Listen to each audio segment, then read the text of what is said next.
الله أكبر الله أكبر الله أكبر لا إله إلا الله والله أكبر الله أكبر ولله الحمد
Hari Raya Idul Fitri, suatu hari di mana umat Islam kembali kepada fitrahnya setelah sebulan penuh menjalankan puasa Ramadan.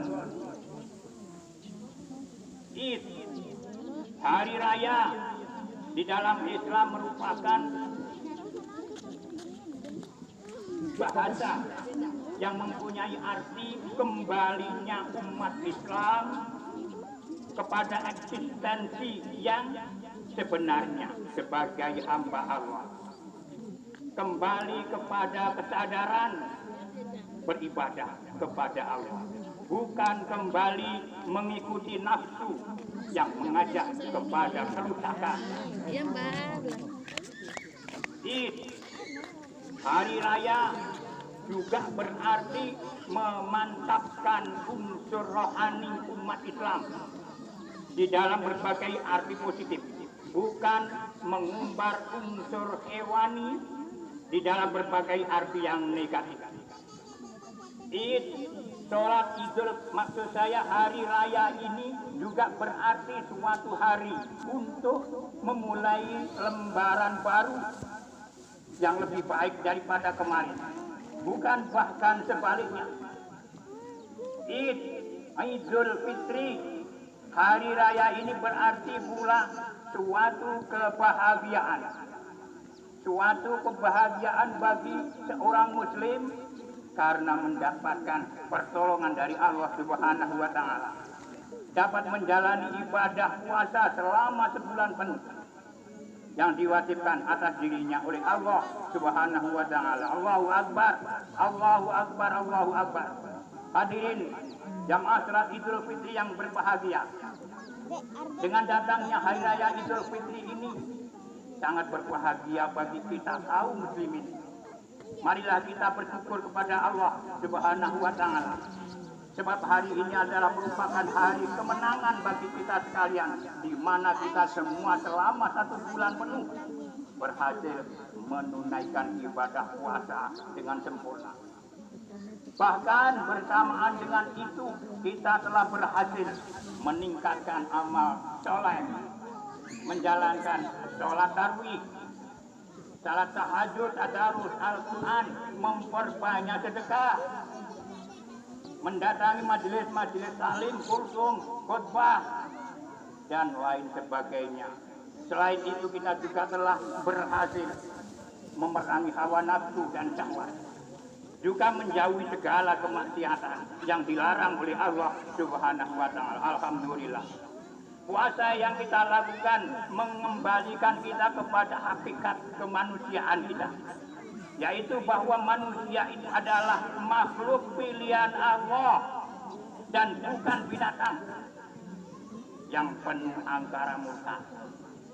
Imam Ghazali menyebut manusia sebagai etale, ketuhanan yaitu profil percontohan Tuhan. Pantaslah kalau Nabi Muhammad Shallallahu Alaihi Wasallam, Nabi kita menyuruh kita untuk berakhlak dan berbudi pekerti Allah Ta'ala, yaitu budi pekerti yang agung, pengasih, penyayang, serta bersikap lapang dada dan penuh sabar. Puasa mendidik kita untuk menghayati sifat-sifat agung tersebut. Karenanya orang yang berpuasa dianggap orang yang sangat dekat kepada Allah. Sebab ibadah puasa itu tidak karena yang lain kecuali hanya karena Allah Subhanahu wa Ta'ala, dan Allah sendiri yang akan membalasnya. Apabila puasa kita diterima oleh Allah Subhanahu wa Ta'ala, pangkat kita akan lebih tinggi daripada malaikat.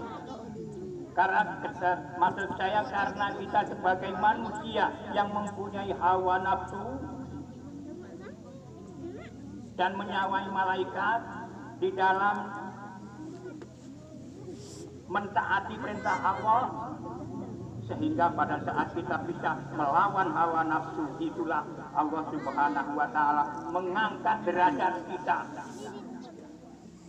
Memang tujuan Allah Subhanahu wa Ta'ala menyuruh umat muslim, umat yang beriman, berpuasa di bulan Ramadan ini. Allah kepingin membentuk karakter manusia sebagai orang yang bertakwa kepada Allah. Tidak hanya mengaku iman dan iman saja, akan tetapi harus dibuktikan dengan amal berpuasa.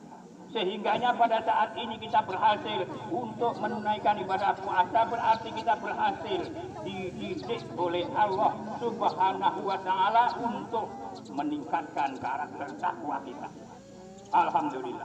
Hadirin jamaah Idul Fitri yang dimuliakan oleh Allah Subhanahu wa Ta'ala.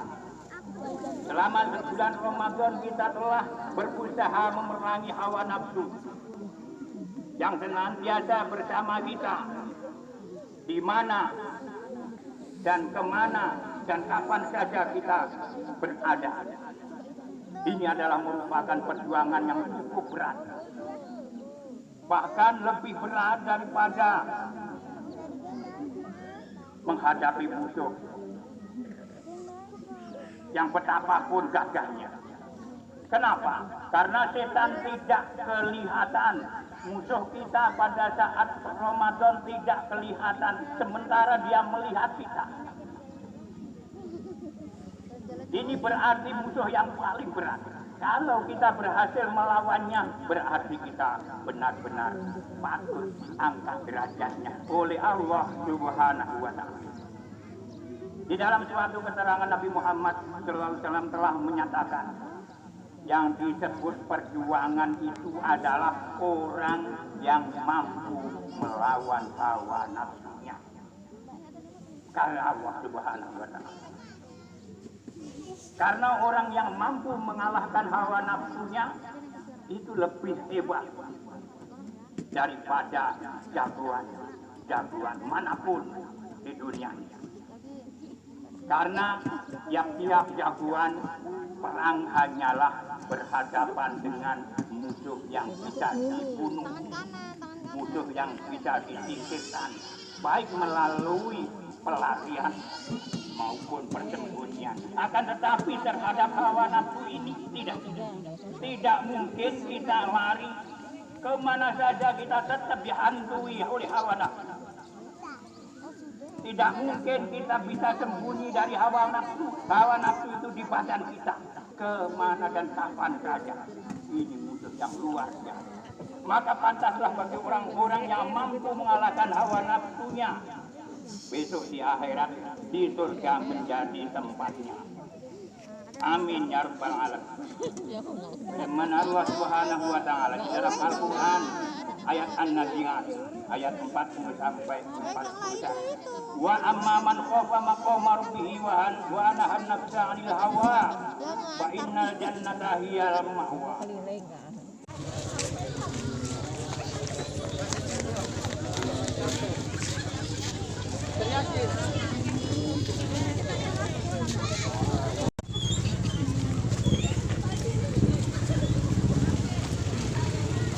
sama-sama.